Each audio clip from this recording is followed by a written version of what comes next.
Well, hi there, people. Thanks for dropping by this spot to check out this album I'm posting.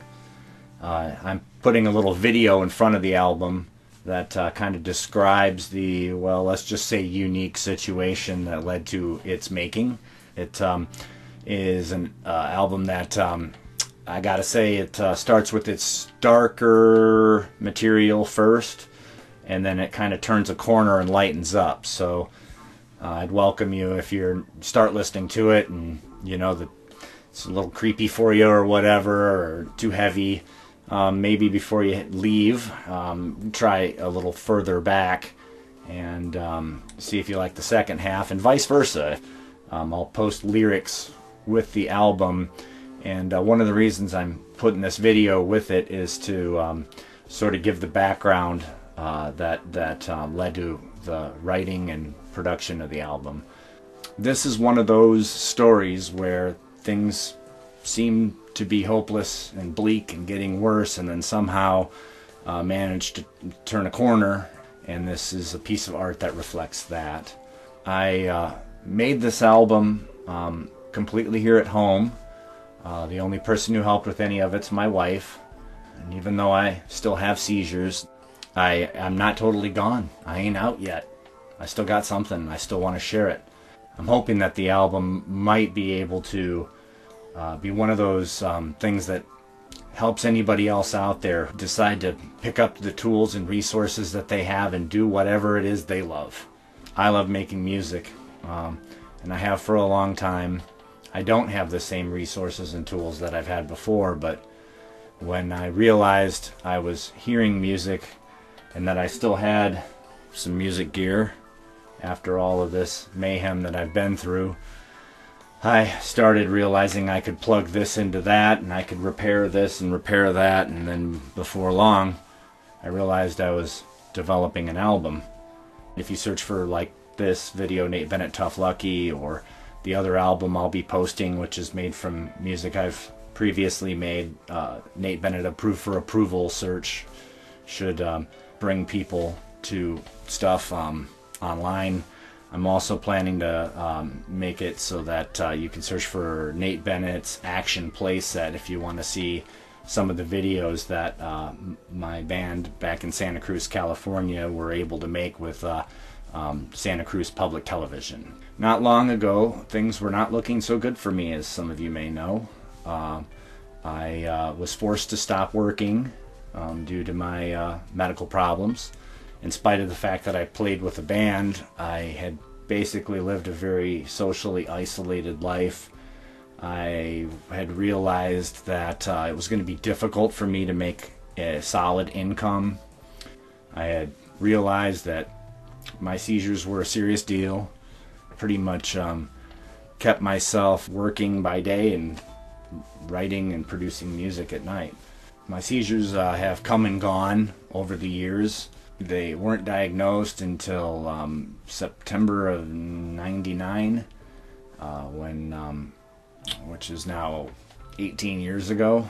That was the first time that I woke up in a hospital being told that I had had seizures. I have since put together that other events in my life were probably related to seizures, caused by seizures. I just hadn't been diagnosed.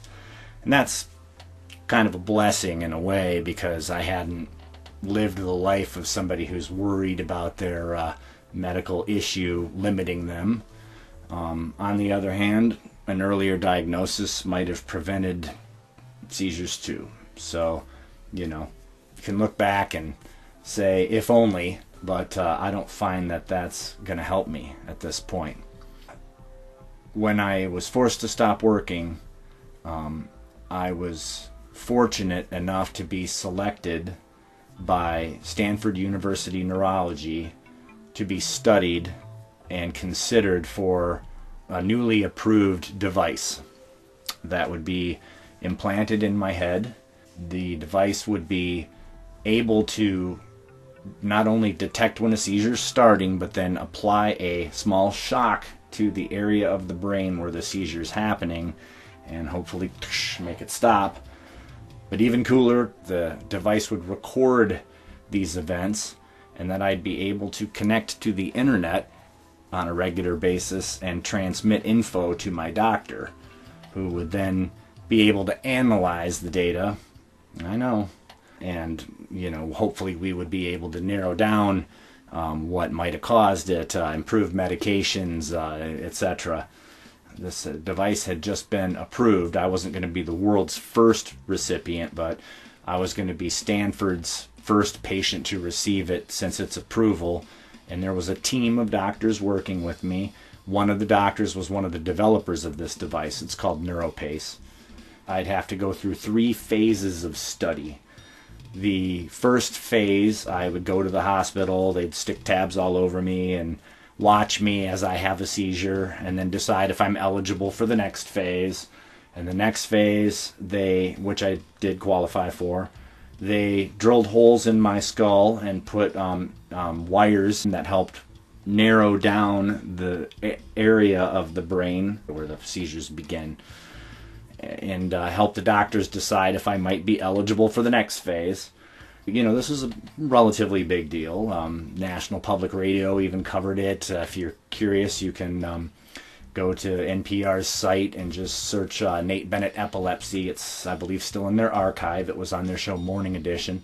In this round, they observed the seizures again, but not only that, I got a small amount of electricity run through my brain from different wires to different wires that helped them triangulate where the problem area was. After that phase, I qualified for the third phase, and this is where things got really interesting, if you will. I went into the hospital and was strapped into a bed so that my hands couldn't reach. I had a big strap around me, so I couldn't reach up and pull the wires out. The doctors carved me like a pumpkin, as one doctor put it, and opened up my skull. We knew the seizures were coming from the left half of my brain at that point, and a netting was put over the left hemisphere of my brain, and about 150 leads came from that netting as these little scribblers recorded the data from my seizures. That was the first step of this final stay. Then we had to observe the seizures and decide if I could receive the device. We would have been having a part of my brain removed. This device would be inserted, and then I'd be sewed up. So it was several surgeries during this stay.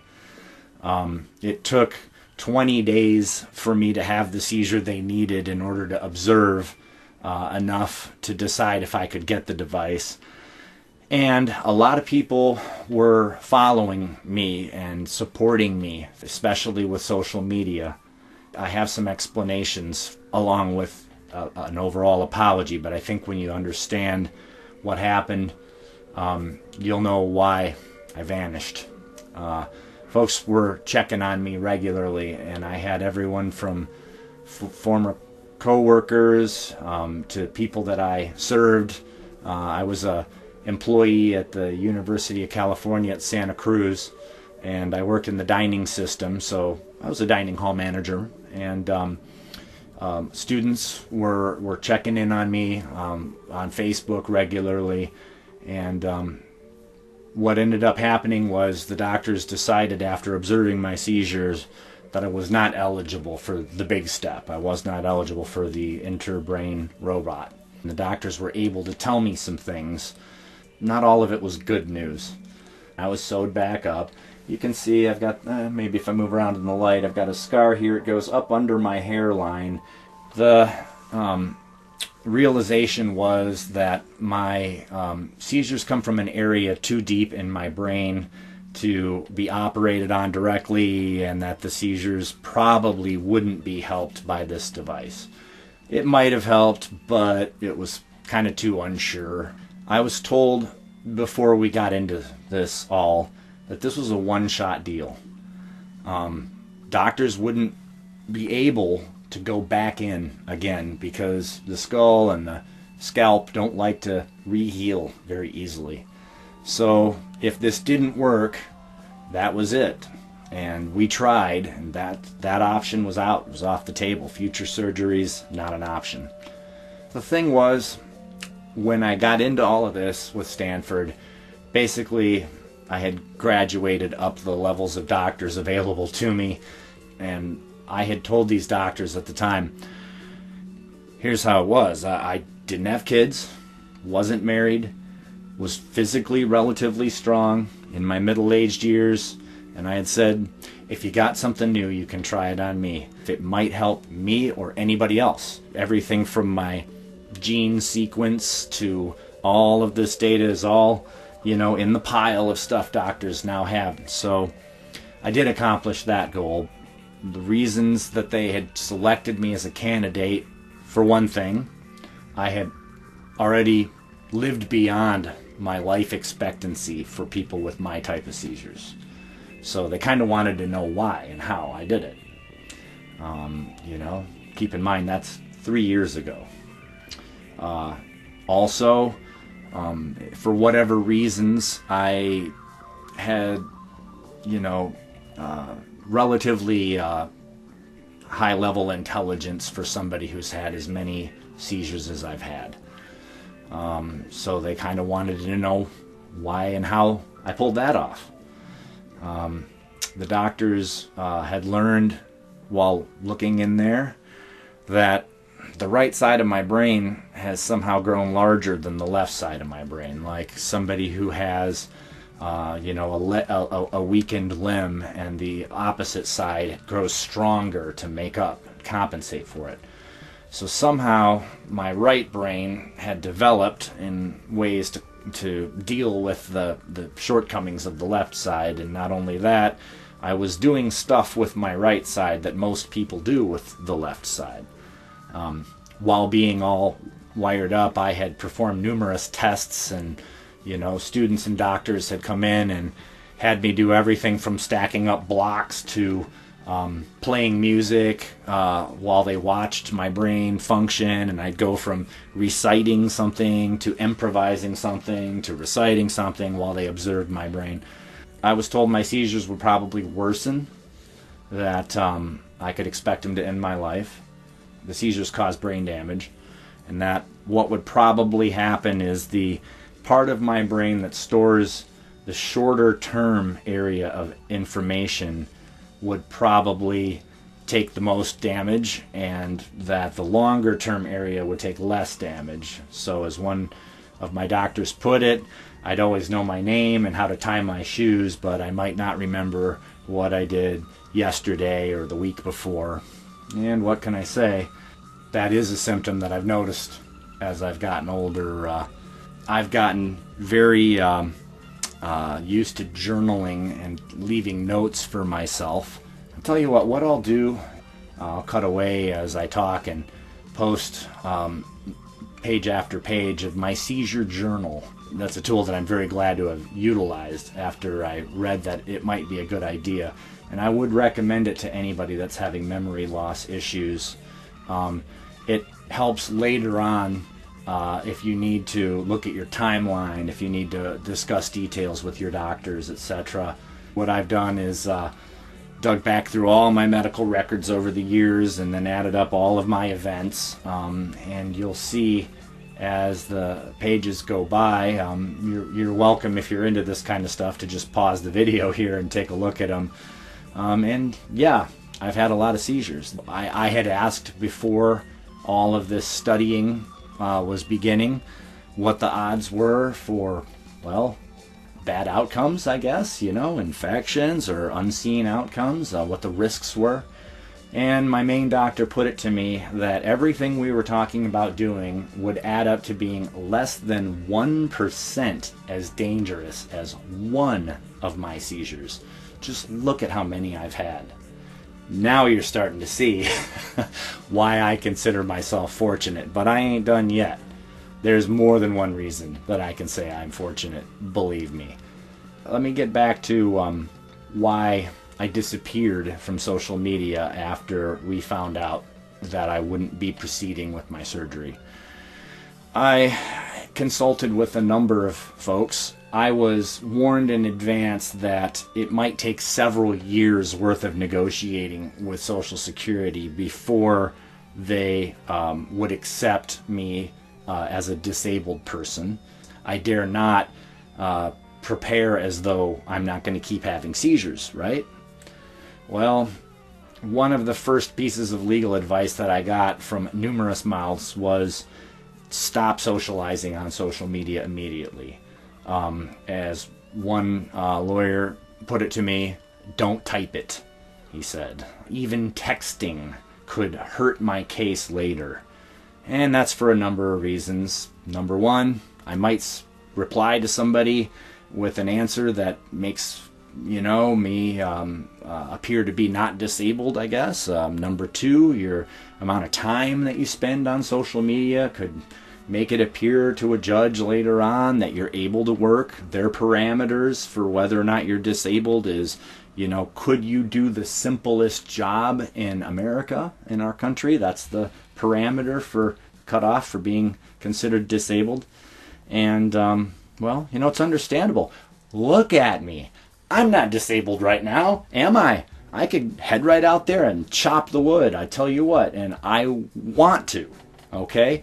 The only time I'm disabled is when I have one of these seizures or am coming out of it or have injured myself from it. And then, I do my best to dust myself off and get my game back in order. I don't want to be disabled, right? Well, I had to prepare for what these doctors had told me was likely. So I had to get in line, stop socializing immediately. And that was hard because I knew a lot of people were wondering what happened. And now I just poof disappeared. It might feel like I don't care or I don't appreciate, but I do. And one of the other aspects of my non-engagement with social media is that not having your memory work right can be embarrassing. You might not remember details of the last time you talked to somebody in a situation like mine. If you forget somebody's family members' names, people might think that you don't care, you don't love them. What can I say? It's not an excuse for completely losing contact with the people I love. After I kind of had this not as happy as I wanted news, I couldn't just jump back on to the computer and tell everybody all about it. I wanted to ride back into town with a happy story, you know what I mean? And things look like they might not go that direction. But here's the caveat. Somehow, things did become happier for me. Somehow things did turn towards a lighter direction. Now I'm sitting here making this video in a house in my hometown that I'm buying with my wife, who I met in California, 2,500 miles away. She grew up where I grew up. I met her at my job. The first day I worked, we met. And now I'm with her in this home, with our dog, in my own home studio, basement, home studio. And overall, things are doing better for me. I'm still alive, and I'm still functioning at a relatively high level, and I'm grateful. And all of that background is what led me to start creating this album, this project. If you listen to the project, you'll hear Amy's voice with me.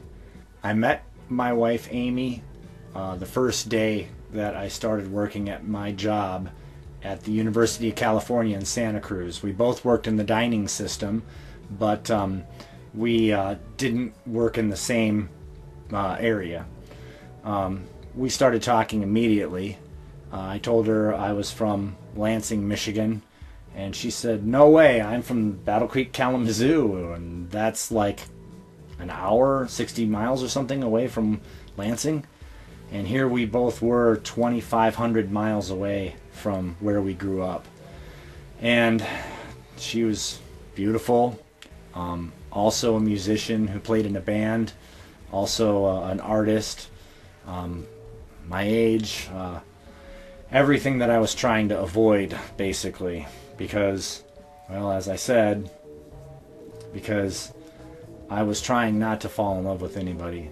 I was trying not to make anybody need me or depend on me. And I did manage to keep her at a distance for several years of working there, but it didn't last. Eventually, somehow she got through. I'm very glad she did. I told her all about this Stanford study that I'd been selected for. It hadn't begun yet. I would have just said from the beginning that it was clear that we were meant to be together, if only it wasn't for this thing, you know, that I was dealing with. And she just wouldn't be scared away. She stuck with me through this entire study. She would drive from, you know, after her day of work ended, she would commute a long distance to where I was at Stanford, depending on traffic, sometimes a couple hours away. And she would stay there with me at night. They had a fold-out bed that they would park next to me with all these wires coming out of my head and hold my hand. Sorry. See what I mean? I'm blessed. She wasn't my only friend that stood by me through all of this. I had many wonderful, wonderful people that supported me and kept me in their thoughts, maybe even prayed for me.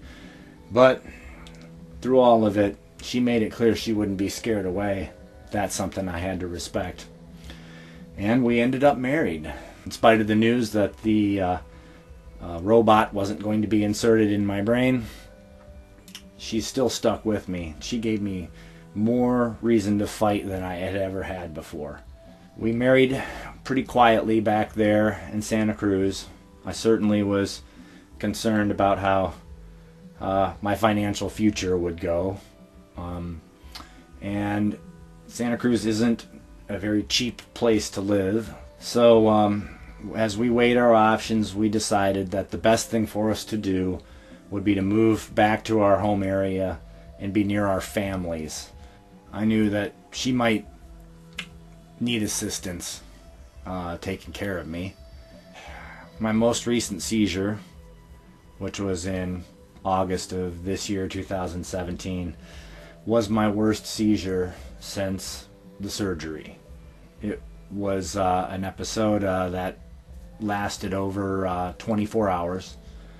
I had been to the local grocery store to pick up some items and apparently made it back home, but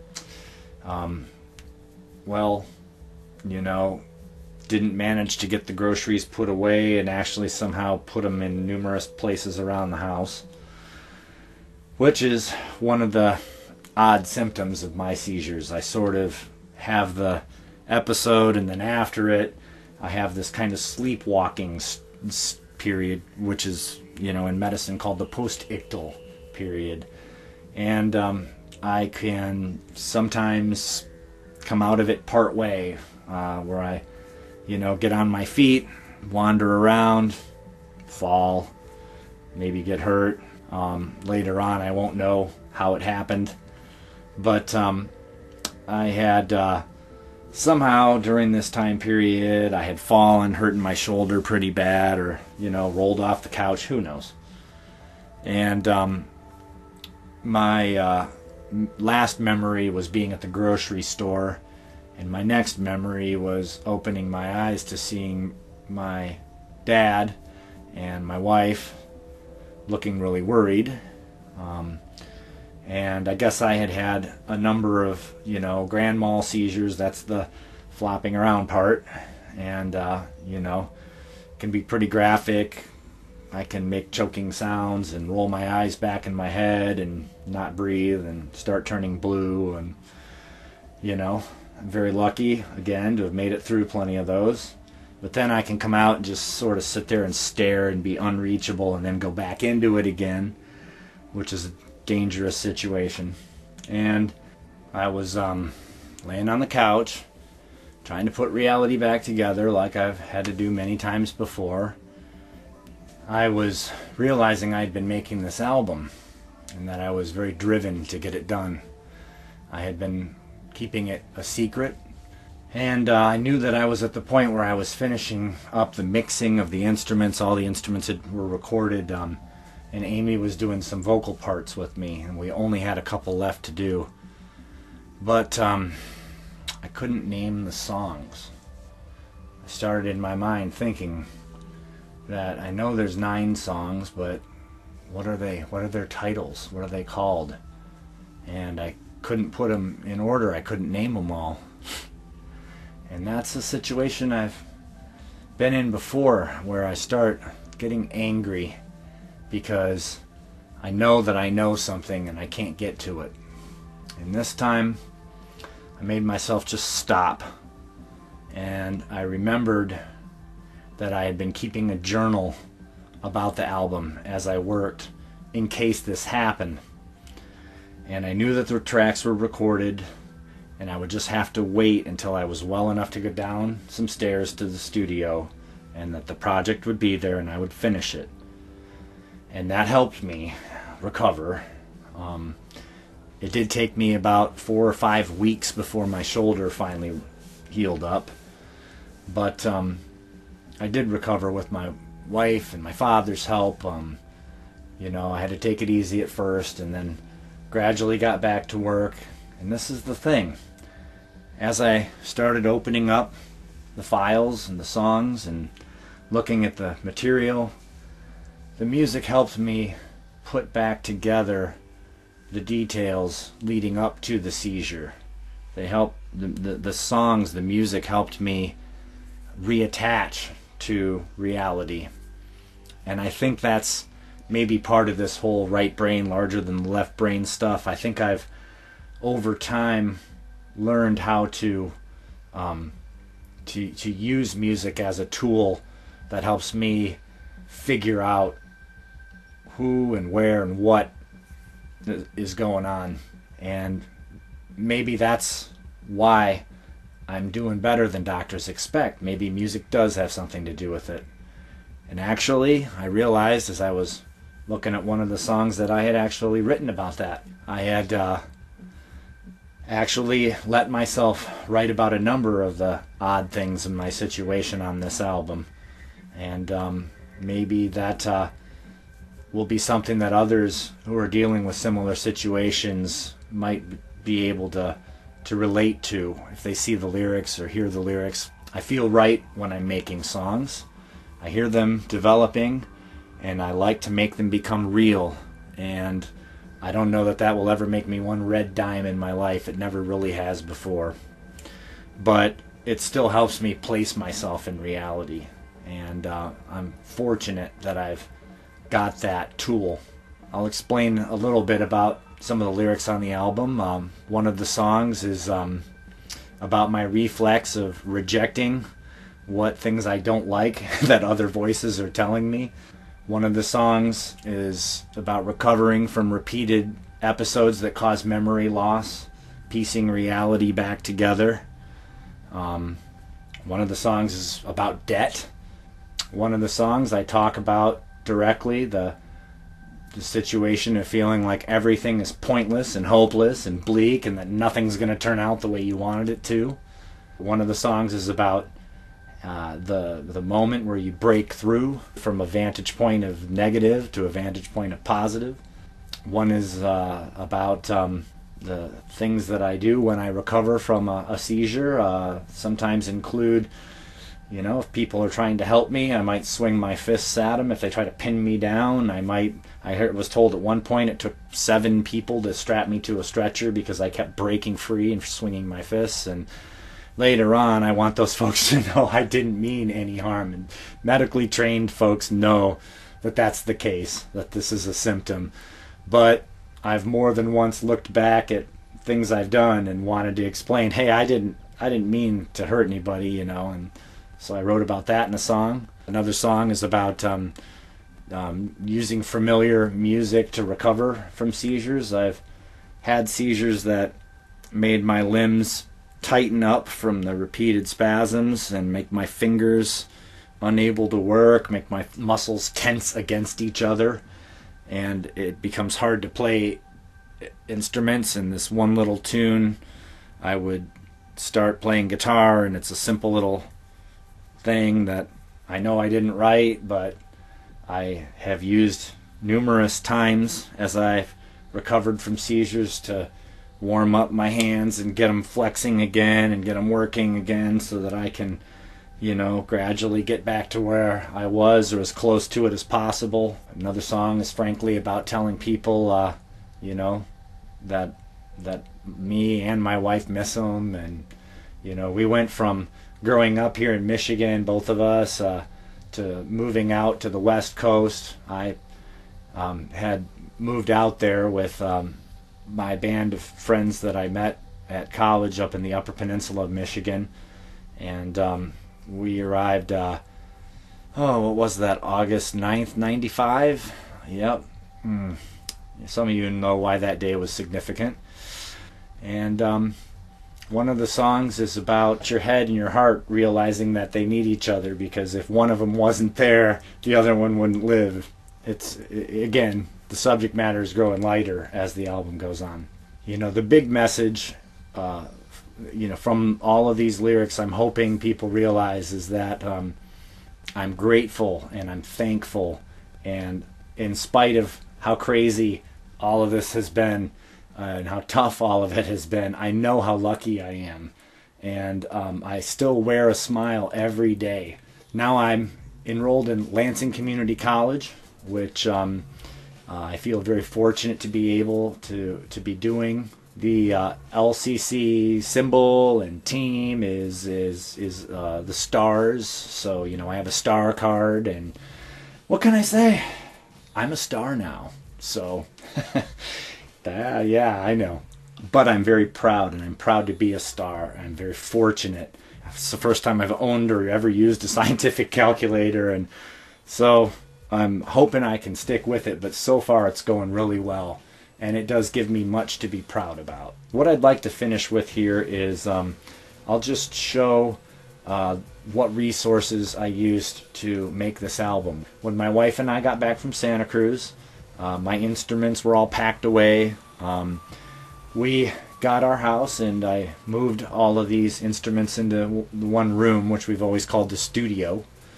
And whenever I would come into the studio, I was sort of hurt by seeing these piles of unused materials. And I began opening cases up, and I'd often find that things were not in their best working order. I didn't know that I'd be preparing to record an album, but I thought about how these were resources and tools and how they were not going to be a positive thing for me to look at and touch unless I was using them.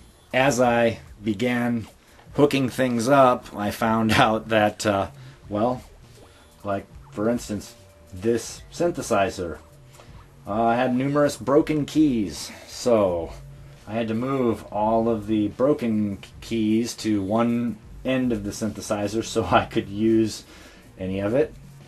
This electric guitar, which is by no means a high-end electric guitar, but found that the body has cracks where the neck joins, and if I tuned it up and then bumped it even a little, it would go out of tune. So if I was going to use it, I'd have to, tune it and then sit carefully and record something, or probably the result of dropping it or falling on it. What can I say? Who knows? I started using a microphone that I had bought for recording, and it sounds pretty good for a mid-grade microphone, but then as I began using it, I found that I'd be singing a part or singing la la la, and it would fizzle out. And the only way I could get it to come back on again was to go "puh" into it. And then it would light up and work again for a while, and it might work for 10 seconds or 10 minutes, and then it would fizzle out again. And I'd have to go "puh." It got gradually worse as I worked on this project. Some of these materials here in this rack would freeze up, so as I'm recording, the software I'm using would all of a sudden go, error, and then everything I had just recorded up until that moment would be gone, thrown away and lost, and I'd have to reopen everything and start over. So I had to hit save, save, save, save constantly as I got anything I liked, save. And that got worse and worse as I recorded more and more. Probably couldn't use the same stuff to record again with, but it did get me over the finish line. And even these harmonicas here, what can you say? They've traveled far and been used hard and had rusted reeds and stuck notes. The banjo I used had a broken piece on it that I had to make a new piece out of plastic and glue it in order to make it work. I mean, jeeps. Seemed like almost everything I used needed some kind of repair or finagling to make it work. But I did manage to make it entirely with only stuff I brought from Santa Cruz. I only used what I managed to find among the gear I brought back with me. You know, I had some strings already. I had some picks. What can you say? I made the album for less than $100. And, of course, I used equipment I've bought over many years. The main expense, I guess, would be the cover art, which, required I buy a couple of markers and get some prints made and stuff. I think I spent something like $90 overall by the time you count trips to the hardware store and whatever else. There's always another story about somebody who managed to use whatever they have left to make something that they can be proud of. And to me, that really is the lesson that came from making this album. And the number one resource that I'll always be grateful for is my wife. She gave me so much support. And even if I have more seizures coming in the future, I will still do everything I can to put my world back together to have more time with her. There are those who have seizures more frequent than mine. There are people who need to be constantly attended to as they have seizures, that just won't stop. I tried to make a contribution and help medicine help us. I tried to walk right to the cutting edge of medicine, and I was very fortunate to have the help of what I think is, the best medical team that I could have ever, seen or known. And I'm hoping that those doctors are enabled, even if only just a little bit, by the contribution that I tried to make.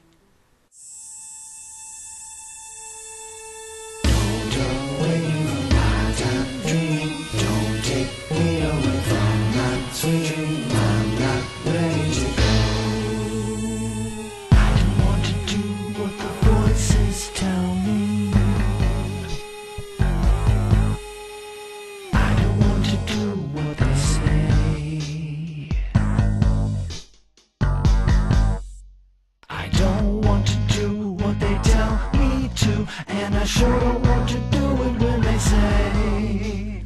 I don't want to do what the voices say. I don't want to go where the voices tell me. And I don't want to say the reason why. I just don't want to go, and I know it's what I know. Say no reasons why. I don't want to go where the voices say. When they tell me it's time, when they tell me to get it right, when they tell me to get it right, when they tell me, I don't want to tell you what the voices tell me.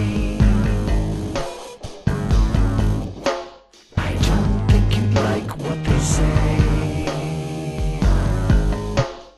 and I don't want to tell you what they told me to say, just in case you will ask me anyway. I don't want to tell you what they told me to say. I don't want to be who they try to make me.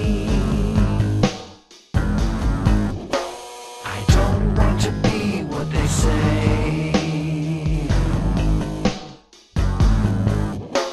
I don't want to live how they tell me to live. Don't want to fit their simple shapes. Don't want to be the ways they say. When they tell me it's time, when they tell me the numbers are mine, and they tell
Looking up through cracks at a vision of revision. To get time back after falling back down. Climbing back through cracks as you put it all back. Doing all you can, though some pieces are gone. Dusting off your dust as you piece it back together. The best you can, but some pieces are lost. Now your history is your archaeology. It's your mystery when some pieces are gone. Digging through clips with the twisted memory. Finding lost time, but some time is now gone. From the archive of your wartime library. Burned out by the blast in your recent past. Might have made plans in your very own code. Only you knew just before they were blown.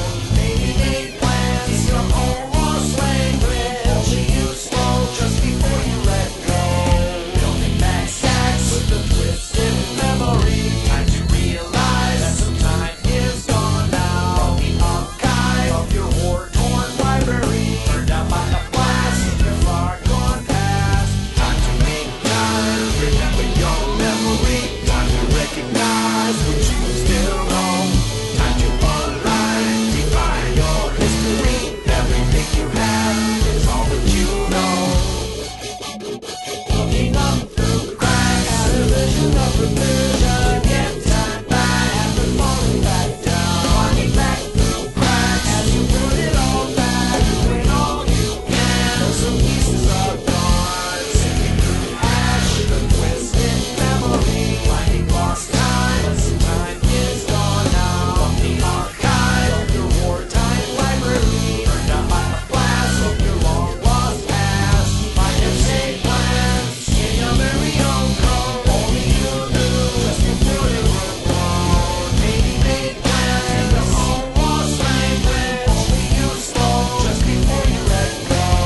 Sorting through shards of twisted memory. Finding lost time, but some time is now gone. From the archive of your wartime library. Burned out by a blast of your distant past. Time to make time, remember your memory. Time to recognize what you still know.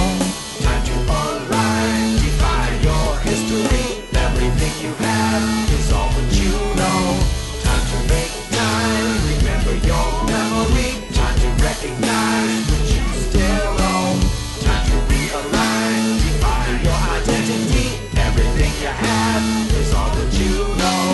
Looking through cracks, remember your memory. All that you are is all that you know.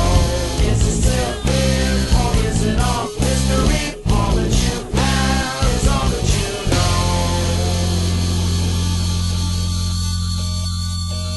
Dusting off your dust as you piece it back together. The best you can, but some pieces are rust. Now your history is your archaeology. It's your mystery when some pieces are busted. Removing bits of the broken pottery. Finding lost time, but so much is gone now. From the catacomb of your ancient city. Buried in the sands of a bygone past. Looking through cracks, remember your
woke up to the now, it was a sham.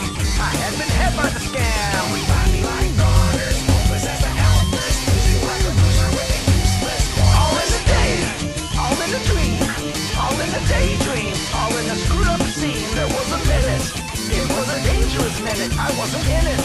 Somehow I heard all about it after the fact.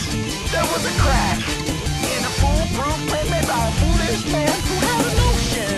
Swimming round in an ocean he couldn't swim, and so his light went dim. Going down like a otter, hopeless as the helpless are, taking as a singer, singing like it was pointless dreams. And all it means is nothing more, so it seems that made it sealed. There never was any deal for any future. It was all just a rumor without a reason, but annihilated the source that never mattered. You did all that you could do, you wound up shattered, cause you were there to be doomed, all in the moment. Everything was all over, the futile notion was all just over your head. So when your time comes, you find what you thought was your game was never real, there really never was a deal to be made. Nothing to conquer, no reason to overcome whatever setbacks you thought you had to come back from. And all your efforts made with restricted mobility really was never a test, just exercising futility at the end. It is a sad, sad end. There is no losing, but there is nothing to win. Going like waters, hopeless as the helpless, losing like the losers with their useless, pointless plans.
tend to find out love breaking through mountain fear. That's only when you let go, the dream you've been dreaming comes true. Are you okay? I'll get the broom.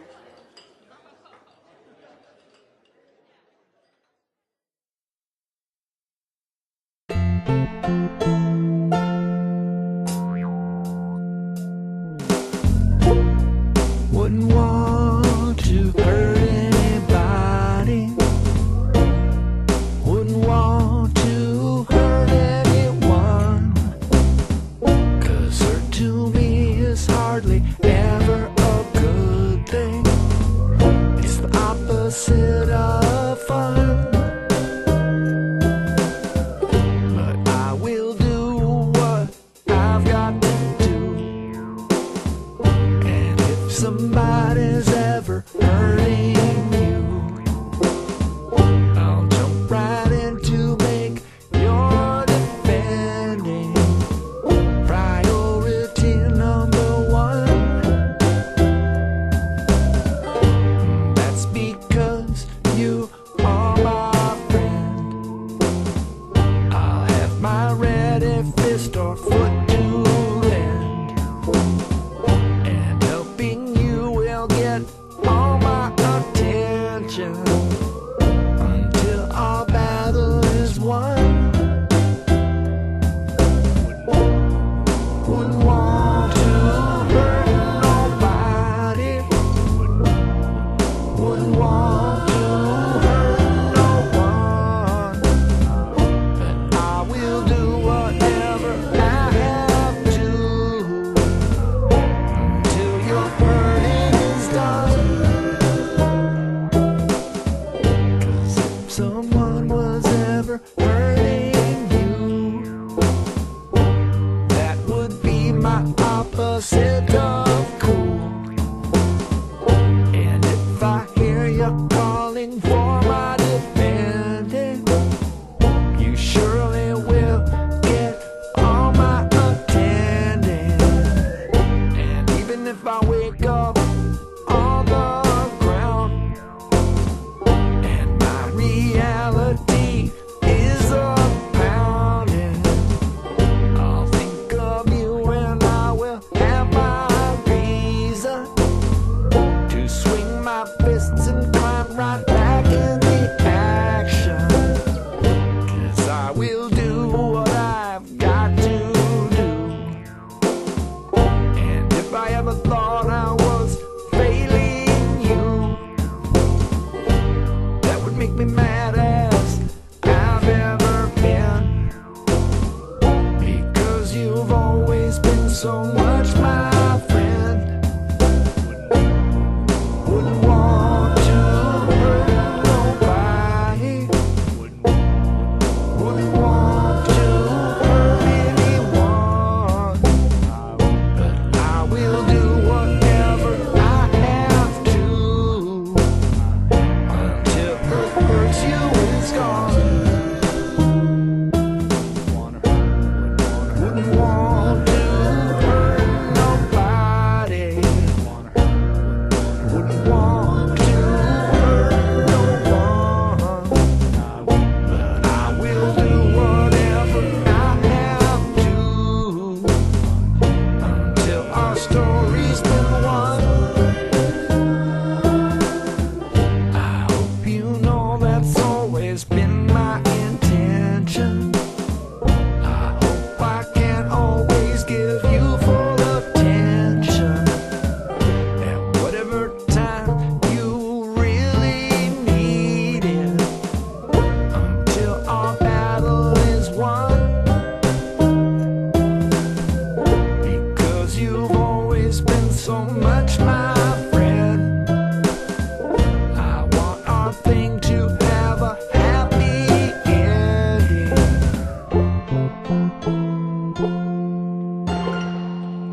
trusty good old song with a borrowed melody. Trusty's just a good old tune that still remembers me. Trusty tune I can depend on when my fumbling fingers play this trusty tune who sticks around and comes back through my cloudiest days. I know you are not mine, but you helped me get my fog clear. And even though I know I did not write you, I am grateful you're still here. Trusty tune I lifted out of somewhere. I know I'm not the first to ever play.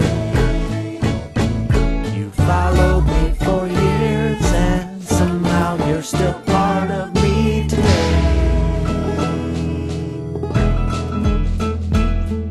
I've been so musty, dusty, rusty, lucky I can't tell you my name, but somehow yet I have old trusty I can lean on like my cane. I know I did not write it, but we've rode through night and day. And even though I know it is not mine, somehow it's always fine to play. I know I borrowed trusty off of someone.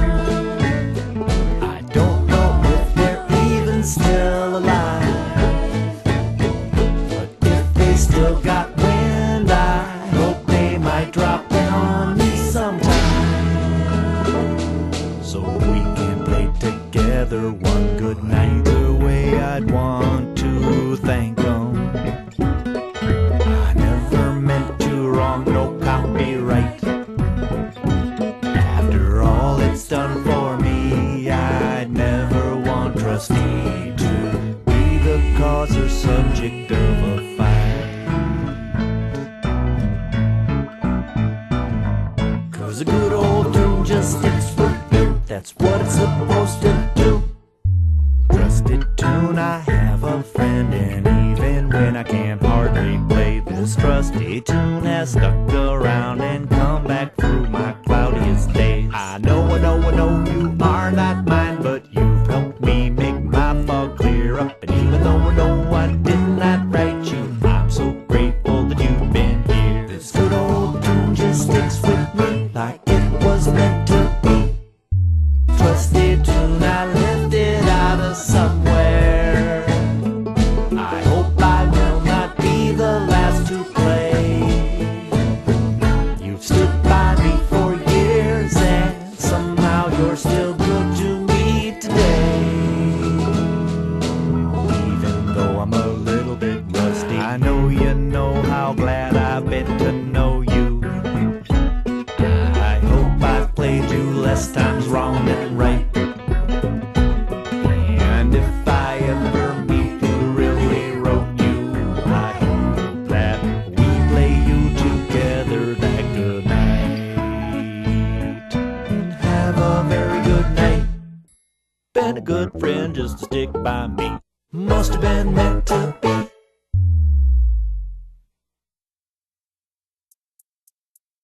Head said to heart, let's just think this all through. But heart said, I'm busy, that's your job to do. Head said, you're so boring, your work's all the same. But heart replied, hey now, we both share this name. The head and the heart, one's right And one's smart, they work as one life, at times so apart. one wonders and ponders, One carries the flame, one's busy puzzling, one can't stop for games. one is an office, One's a living room, one does the business, one keeps it a home. one makes conversation, One stays out of view, one needs exploration, one just moves it through. But somehow or another, these two found each other, and it all came together. with a tune. Heart said to head, I care so much for you. Head said back nothing, it had too much to do. Heart said, don't worry, I still understand. Head said nothing again, it was making up plans. The heart and the head, one's smart And one's right, they work on together so the both can survive. One keeps on a-chugging, one races the time. one marches in step, and Together they fly. one maintains the rhythm, One conjures up rhymes. one keeps up the tempo, One tries to get wise. one holds up the line, One turns out the light one works through the night. as the other sleeps tight. Somehow or another, the two found each other, and it all came together like words with a tune. Somehow we found out we're both with our best. When I finally lay down my head on your chest, And I finally rested my head on your breast.